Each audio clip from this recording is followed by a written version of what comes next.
Mesdames, Messieurs, bonsoir, bienvenue à toutes et à tous dans ce journal, les principaux titres de l'actualité de ce jour. La société civile malienne est réunie désormais dans une grande et unique famille, la coalition citoyenne des associations de la société civile pour la paix, l'unité et la réconciliation nationale.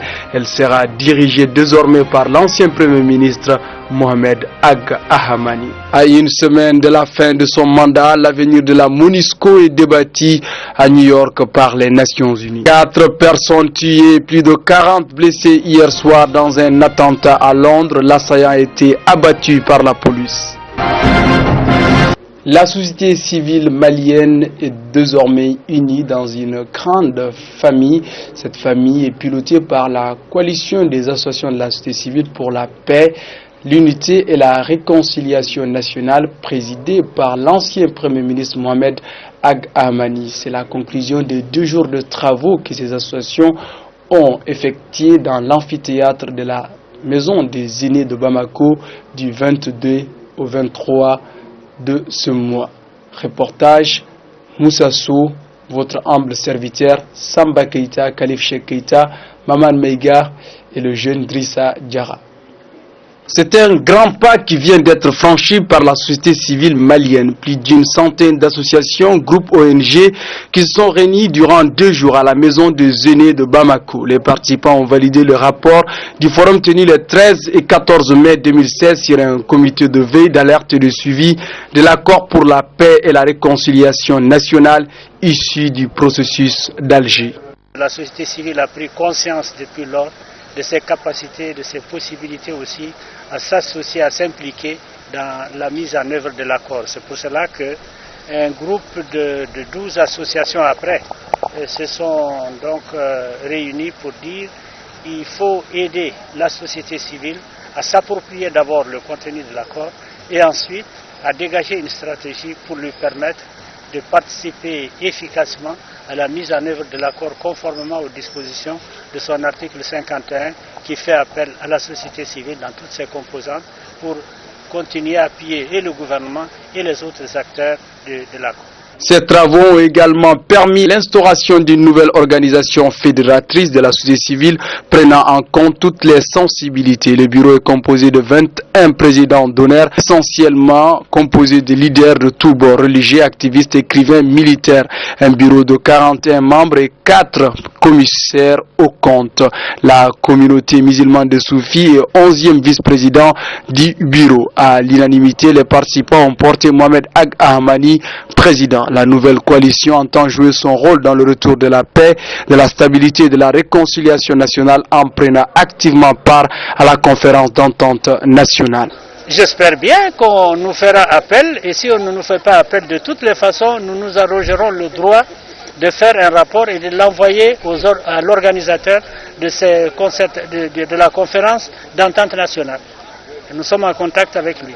À la fin de cette rencontre, un seul langage sur les lèvres des participants, la satisfaction. Moi, je pense que concrètement, c'est pas mal déjà que toutes les couches se retrouvent en tant que société civile. Si on se retrouve, si on arrive à coordonner les violons, ça va sortir des choses extraordinaires.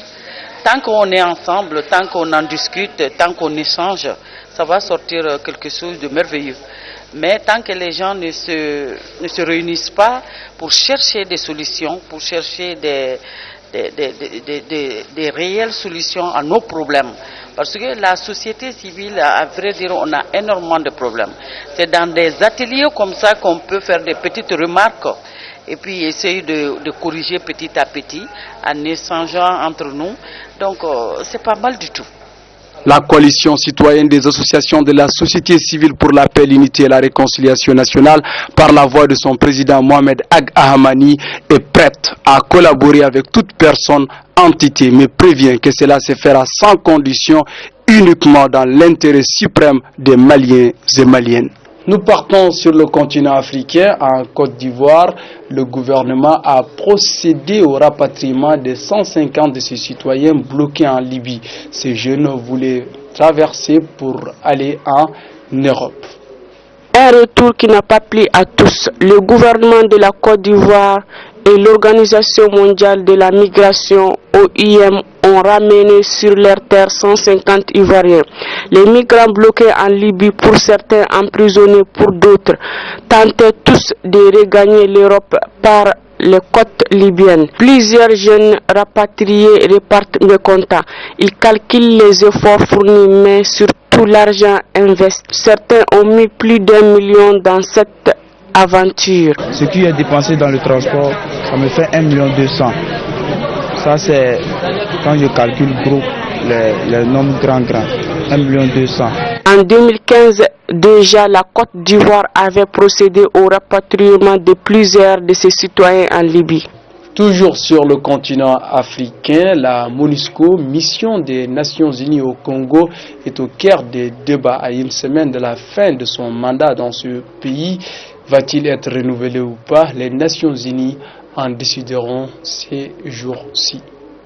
Maintenir ou non la mission des Nations Unies au Congo, c'est la question qui sera au cœur des débats à New York, à l'ONU. Le président de la conférence épiscopale congolaise SENCO a demandé le maintien de la force onusienne. La nouvelle orientation des États-Unis qui veulent diminuer massivement les fonds à l'extérieur inquiète ceux qui soutiennent le maintien. Le président de l'ONU soutient son maintien et son renforcement par 2 unités de police. Le gouvernement congolais, quant à lui, appelle à un retrait progressif de la MONUSCO à force que l'armée congolaise contrôle les zones occupées aujourd'hui par les groupes rebelles. Sur le continent européen, en France, les 11 candidats à l'élection présidentielle ont tous déclaré leur fortune. Nous vous proposons dans cet élément, commenté par Abdraman Baba Kouyaté, la fortune des principaux candidats Benoît Hamon, François Fillon, Emmanuel Macron, Marine Le Pen et Jean-Luc Mélenchon. À un mois de l'élection présidentielle française, les candidats retenus ont franchi la dernière étape des démarches. La haute autorité pour la transparence a publié leur fortune. Le plus petit budget des 5 favoris est celui de la candidate du Front National Marine Le Pen. Elle est endettée de 5 millions d'euros. Son patrimoine est composé de plusieurs biens immobiliers. En 4e position avec à peu près plus de 196 millions de francs CFA, il y a Benoît Hamon, l'ancien ministre de l'Éducation, a 2 appartements et une voiture achetée en 2011. 3e budget, Emmanuel Macron a déclaré plus de 200 millions de francs CFA, 2 fois plus que l'an dernier. Une situation qui s'explique par la vente massive de son dernier livre. 2e grosse fortune est de Jean-Luc Mélenchon. Cela grâce à ses nombreuses maisons pour une enveloppe de plus de 600 millions de francs CFA. Enfin, François Fillon arrive en tête avec plus de 650 millions de francs CFA. Les candidats de la droite a une main noire, 2 montres de luxe et son cabinet de conseil. Toujours en Europe, 4 personnes ont été tuées dans un attentat perpétré hier sur le pont de Wisconsin. C'est à Londres. Cet individu a roulé sur plusieurs personnes, tuant 4 et blessant plus de 40 personnes, dont certaines grièvement. L'assaillant, qui s'est également pris aux policiers à l'entrée du Parlement, a été abattu par la police. Il est 15 heures moins l'est qu'un homme avec sa voiture fonce sur les piétons dans sa course folle sur le pont de Westminster. Il tue 3 personnes et blesse 40 autres, dont certaines grièvement. Ensuite, il se rend au Parlement en tentant de rentrer à l'intérieur. Il poignarde à mort un policier. Un autre policier là-bas. À ce jour, l'enquête est très active. Selon le chef de l'antiterrorisme britannique, le suspect a agi seul et a dû être influencé par des attentats terroristes perpétrés un peu en Europe et dans le monde. Cette personne a été interpellée dans le cadre de l'enquête. Plusieurs pays européens ont exprimé leur solidarité britannique. Toujours sur des questions concernant la lutte contre le terrorisme mondial, le ministre américain des Affaires étrangères Rex Tillerson a réuni à Washington DC hier 68 États et organisations internationales. La conclusion est simple: éradiquer le groupe terroriste Daesh.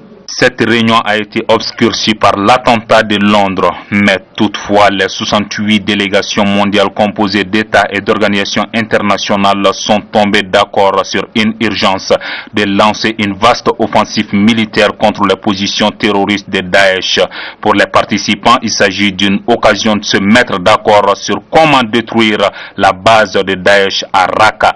Les participants ne sont pas tous d'accord sur comment mener cette attaque contre le dernier bastion de Daesh. Le nouveau ministre des Affaires étrangères américain Rex Tillerson a promis la fin de Daesh et la mort de son leader Abouakar el-Baghdadi. Mesdames, Messieurs, merci de nous avoir suivis. Excellente suite de programme et au revoir.